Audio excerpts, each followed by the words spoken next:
Hello प्यारे बच्चों, कैसे हो तुम सब? होपफुली तुम सभी स्वस्थ और मस्त होंगे और इंतजार कर रहे होंगे हमारी आज की नई कहानी का। हमारी आज की कहानी है बाज यानी कि ईगल, जैसे इंग्लिश में आप ईगल कहते हैं। आपको पता है बच्चों, बाज की जिंदगी चुनौतियों से भरपूर होती है, चैलेंजेस से भरपूर, है ना। हम बाज को राजा कहा जाता है पक्षियों का, है ना। बहुत ऊंचाइयों पर ये उड़ सकता है, रह सकता है। तो आज की कहानी में हम बाज यानी ईगल की जिंदगी की चुनौतियां और उस चुनौतियों का सामना वो कैसे करता है, ये हम समझेंगे। आपको पता है बच्चों, प्रकृति का हर जीव, प्रकृति की हर घटना, प्रकृति का हर एलिमेंट हमें जिंदगी के बड़े बड़े लेसन देता है। तो आज हम समझते हैं और सुनते हैं कि बाज हमें क्या सिखाता है। तो चलो शुरू करते हैं आज की कहानी।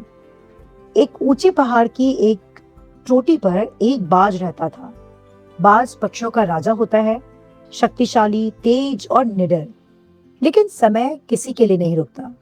जब ये बाज 40 वर्ष का हुआ तो इसका शरीर इसका साथ छोड़ने लगा।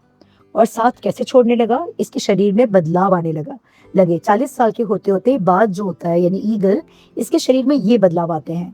सबसे पहले इसकी चोंच मुड़ जाती है, इतनी मुड़ जाती है कि वो शिकार नहीं कर पाता। तो यही चीज हमारे इस कहानी के बाज के साथ भी हुई। दूसरी चीज, उसके पंजे लंबे और लचीले हो जाते हैं। लचीले हो जाने की वजह से वो शिकार पे पकड़ नहीं बना पाता। और तीसरी चीज जो उसके साथ होती है वो ये कि उसके पंख इतने भारी और पुराने हो जाते हैं कि उसके सीने से चिपकने लगते हैं, जिससे उड़ना उसके लिए बोझ बन जाता है। हम जानते हैं कि बाज आकाश की ऊंचाइयों को छूते हैं, लेकिन 40 साल की उम्र तक आते आते बाज में ये सारे परिवर्तन आ जाते हैं। उनके पंजे सॉफ्ट हो जाते हैं, जो उनकी बीक है वो एकदम हुक शेप की हो जाती है और पंख भारी हो जाते हैं। अब इसके पास दो ही रास्ते होते हैं, या तो वो कि अपनी स्थिति को स्वीकार कर ले और भूख से मर जाए, क्योंकि शिकार तो ये पकड़ ही नहीं पाते, उड़ भी नहीं पाते, और या फिर एक अत्यंत बहुत ही दर्दनाक प्रक्रिया से, प्रोसेस से गुजरे। तो हमारी स्टोरी के बाज ने इसी को चुना, अत्यंत दर्दनाक प्रक्रिया से गुजरना, चैलेंजेस को स्वीकार करना। और आप जानकर हैरान हो जाएंगे बच्चों कि सभी बाज, सभी ईगल, यानी ये वो बात मैं आपको बताने जा रही हूँ जो आपको शायद पता नहीं है ना, सारे बाज जो हैं वो 40 वर्ष के बाद यानी 40 साल के हो जाने के बाद इस चीज से गुजरते हैं। सबसे पहली चीज, बाज जो हमारी स्टोरी का बाज था उसने भी दूसरा रास्ता चुना, है ना। वो कौन सा वाला रास्ता? दर्दनाक प्रक्रिया से गुजरना। वह उड़कर अपने ऊंचे घोंसले में चला गया जहां उसे कोई परेशान न कर सके। पुराने हथियारों का उसने त्याग कर दिया। सबसे पहले उसने अपनी मुड़ी हुई चोंच को पत्थर पर मारना शुरू किया। वह तब तक मारता रहा जब तक कि वह जड़ से उखड़ नहीं गई। कल्पना कीजिए कितनी असहनीय पीड़ा होती होगी जब अपनी चोंच को लहूलुहान कर देना।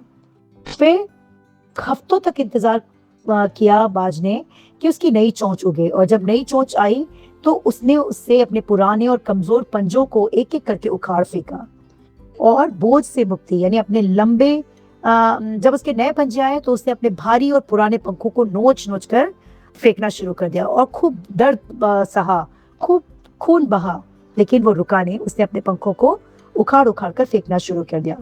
तो हमारे बाज ने भी ये सब कुछ किया जो कि अक्सर बाज करते हैं। 5 महीने की इस अग्नि परीक्षा के बाद बाज का पुनर्जन्म हुआ। अब उसके पास नई चोंच थी, पैने पंजे थे और हल्के पंख थे। वह फिर एक बार आसमान का राजा बनकर निकला और अगले 3 वर्षों तक फिर से शान से जिया। तो देखा बच्चों, बाज जो होते हैं वो इतनी दर्दनाक प्रक्रिया से गुजरते हैं और फिर आगे की 30 साल की जिंदगी और काटते हैं। वो चाहते तो गिव अप भी कर सकते हैं, है ना, जैसा कि अक्सर लोग करते हैं। हम इंसान जो प्रकृति की बनाई हुई सबसे बड़ी क्रिएशन है ना, कितनी जल्दी हम क्विट कर देते हैं। लेकिन प्रकृति का ये जाबाज पक्षी हमें सिखाता है कि किसी भी परिस्थिति में, है ना, दर्द से डरो मत, दर्द को अपनी ताकत बनाओ। और इस कहानी से हमने बहुत सारी चीजें भी सीखी। सबसे पहली चीज, हमें अपनी कमियों पर काम करने के लिए इस कहानी के 3 यानी जो बातें हमने सीखी वो ये कि बदलाव दर्दनाक होता है लेकिन जरूरी होता है। अगर हम दर्द से घबराते रहेंगे तो बदलाव कभी नहीं आ पाएगा।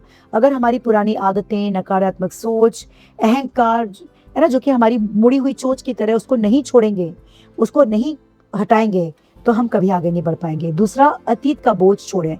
कभी कभी हमारी पिछली असफलताएं या पुरानी धारणाएं हमारे पंखों की तरह भारी हो जाती है।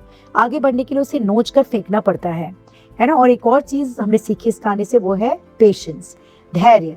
परिवर्तन रातों रात नहीं होता, बाज को भी 5 महीने लगते हैं उसकी नई चोंच उगने के लिए, नए पंजे उगने के लिए और अपने पंखों को फेंकने के लिए। तो खुद को बदलने की प्रक्रिया में समय लगता है, लेकिन खुद पर भरोसा रखें, ईश्वर पर भरोसा रखें और अपना कर्म करते जाएं।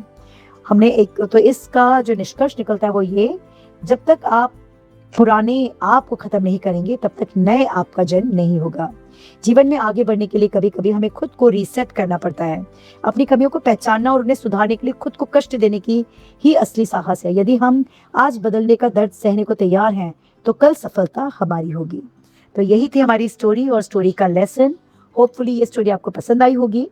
तो इस स्टोरी के हेल्प से मैंने बाज यानी कि ईगल की लाइफ के फेसेस को हमारी स्टोरी के बाद से कनेक्ट करके बताया।